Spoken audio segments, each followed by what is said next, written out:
योगी आदित्यनाथ ने आज वाराणसी में कई बड़ी बातें कही हैं। उन्होंने ताजिए पर एक बड़ा बयान दिया। मुहर्रम पर जौनपुर में हंगामा हुआ था। इसी पर सीएम योगी आदित्यनाथ ने कहा कि सड़क जाम करने वालों पर कार्रवाई की है। पुलिस को कहा गया कि एक्शन लो। जिन लोगों ने भी हंगामा किया है उनके खिलाफ कार्रवाई की जाए। इस बात के निर्देश पुलिस को दिए गए, ये सीएम योगी आदित्यनाथ ने कहा। आप बिना बिल का भुगतान किए, बिना सड़क का चार्ज दिए आप अपनी यात्रा निकालना चाहते हैं और आप इसके लिए जो है चाहते हैं कि हो जाए, या किसी का घर किसी ने मेहनत करके अपने घर को बनाया, आप उसके बर्जे को तोड़वा रहे हैं। एक पेड़ को लगने में 40 साल 50 साल लगते हैं, आप उसकी टहनियों को कटवा रहे हैं। क्यों कटवाएंगे आप? क्या अधिकार है आपको? हमने कहा यह नहीं होगा। जौनपुर में जबरदस्ती उन्होंने बड़ा ताजिया उठाया और हुआ क्या, वो हाई टेंशन की चपेट में आया, 3 लोग मर गए। बाद में उन्होंने रास्ता जाम किया तो पुलिस ने कहा क्या करें? मैंने कहा लाठी मार करके बाहर करो इनको, क्योंकि ये लातों के भूत हैं, बातों से मानेंगे नहीं। जब हमने कहा था कि हाई टेंशन तार की चपेट में आ सकते हो, इससे ऊंचा मत करना, अपने इन्होंने किया है, आप कार्रवाई कर दो इनके खिलाफ।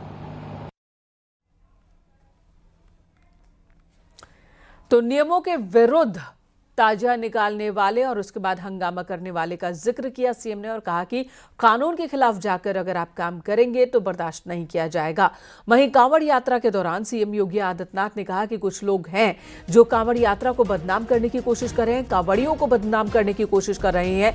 ऐसे लोगों को छोड़ा नहीं जाएगा। कांवड़ यात्रा में कोई भेदभाव ना हो, सीएम योगी ने यह बात कही। साथ ही ये भी कहा कि कांवड़ यात्रा एकता का संगम है। कांवड़ यात्रा को बदनाम करने की साजिश भी हो रही है। फेक आईडी बनाकर साजिश रची जा रही है। विरोधियों से सावधान रहने की जरूरत है। कांवड़ यात्रा चल रही है, समाज का सबसे यानी श्रमिक वर्ग से लेकर के उच्च वर्ग तक हर व्यक्ति इस अभियान के साथ जुड़ा हुआ। एकता का अद्भुत संगम, कोई भेदभाव नहीं, न जाति का भेद है, न क्षेत्र का भेद है, न वर्ग का भेद है, न मत का भेद है, न संप्रदाय का भेद है। हर हर बम बम बोलते हुए जाते हैं। 300-400 किलोमीटर पैदल जाते हैं, फिर वहां से जल लेकर के कावड़ को कंधे में रख करके फिर उसी प्रकार से उसी भक्ति भाव के साथ चलते हैं। लेकिन मीडिया ट्रायल होता है, मीडिया ट्रायल होता है, बदनाम किया जाता है, खूब उसके बारे में लिखा जाता है, उन्हें उपद्रवी और आतंकवादी तक बोलने का दुस्साहस होता है। यह वह मानसिकता है जो हर प्रकार से भारत की विरासत को अपमानित करना चाहती है।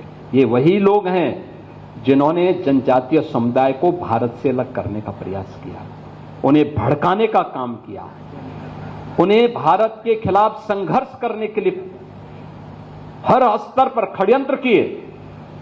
ये वही समुदाय है जो भारत की आस्था का सदैव अपमान करता है, और यही वे लोग हैं जो आज सोशल मीडिया प्लेटफॉर्म का फेक अकाउंट बना करके जातीय संघर्ष की स्थिति को पैदा करना चाहते हैं।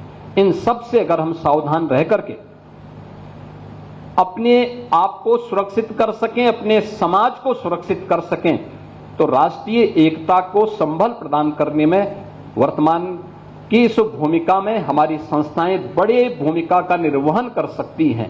भगवान बिरसा की जो विरासत है, ये हमें राष्ट्रीय एकता के उन्हीं चुनौतियों से जूझने के लिए एक नई प्रेरणा प्रदान कर रहा है।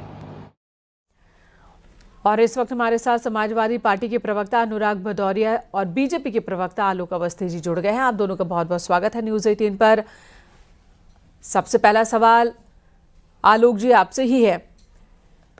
जिस तरह से सीएम योगी आदित्यनाथ ने एक तरफ ताजिए को लेकर कहा कि जिन्होंने कानून तोड़ा है उनके खिलाफ एक्शन की पूरी छूट पुलिस को दी गई थी, कांवड़ियों को लेकर भी उन्होंने कहा कि कांवड़ यात्रा एकता का पर्व है और ऐसे में जो लोग भी बदनाम कर रहे हैं यात्रा को, हंगामा कर रहे हैं, उन्हें छोड़ा नहीं जाएगा। समान रूप से कार्रवाई हो रही है सड़क पे। देखिए मेनका जी, भारतीय जनता पार्टी की जब से सरकार आई है, हम सुचिता और सुशासन की राजनीति करते हैं, सबको समान भाव से देखते हैं और भाजपा का मूल सिद्धांत भी है सबका साथ सबका विकास। उसके आधार पर हम बिना भेदभाव के जो है सरकार की नीतियां बनाते हैं। पहले आपको याद होगा कांवड़ यात्राओं पे बम चलते थे, पत्थर फेंके जाते थे, यात्राओं को डिस्टर्ब किया जाता था और कांवड़ यात्रियों को परेशान किया जाता था। आज की तारीख में कांवड़ यात्रा के लिए सरकार ने सारे प्रबंध किए हैं। उनके स्वास्थ्य का प्रबंध है, उनकी सुरक्षा का प्रबंध है और साथ ही साथ उनको स्वच्छता से भोजन मिले इसका भी प्रबंध है।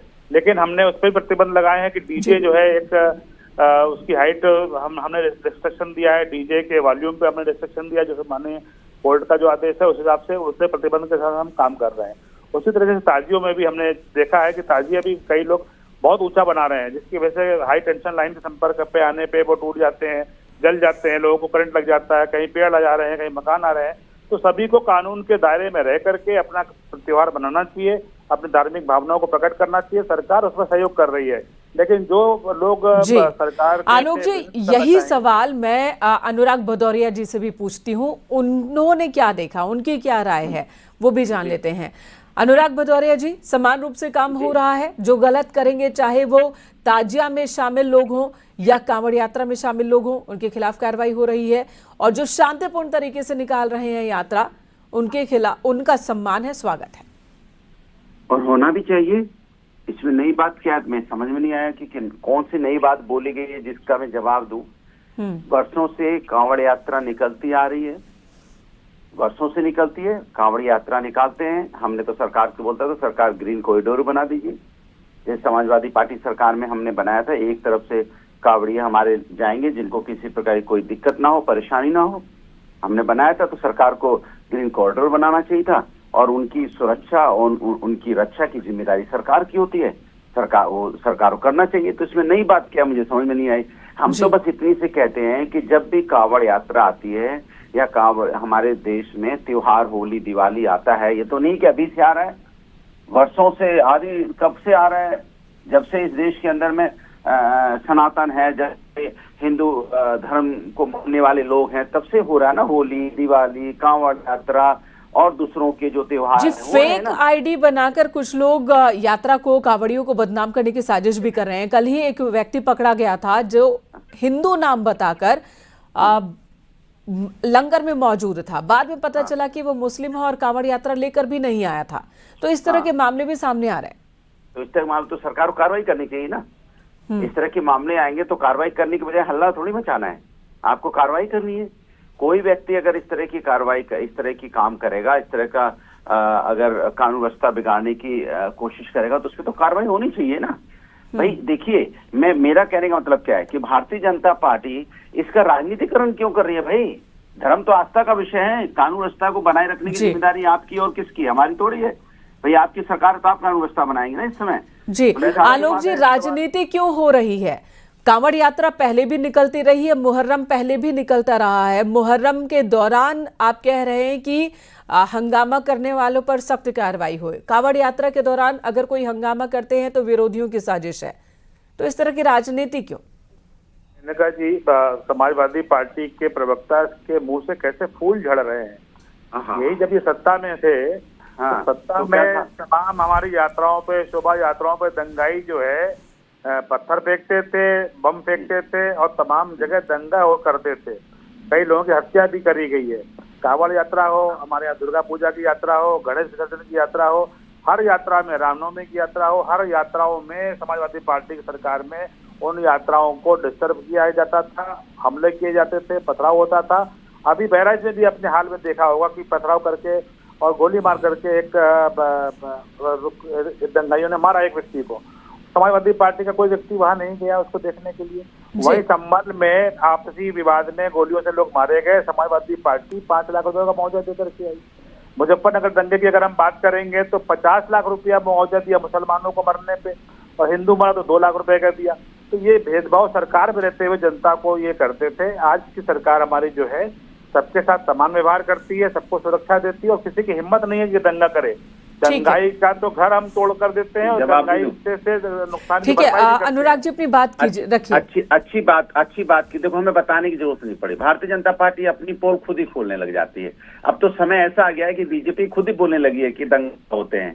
इन्होंने बहराइच का नाम लिया ना, सरकार तो इन्हीं की है। बदायूं का नाम लिया ना, सरकार ने नहीं की है, ये खुद ही बोल रहे हैं मेरी सरकार में दंगा हो रहा है। नहीं, ये पहले की बात बता रहे थे, पहले की बात बता रहे थे। वक्त फिलहाल कम है, बहुत बहुत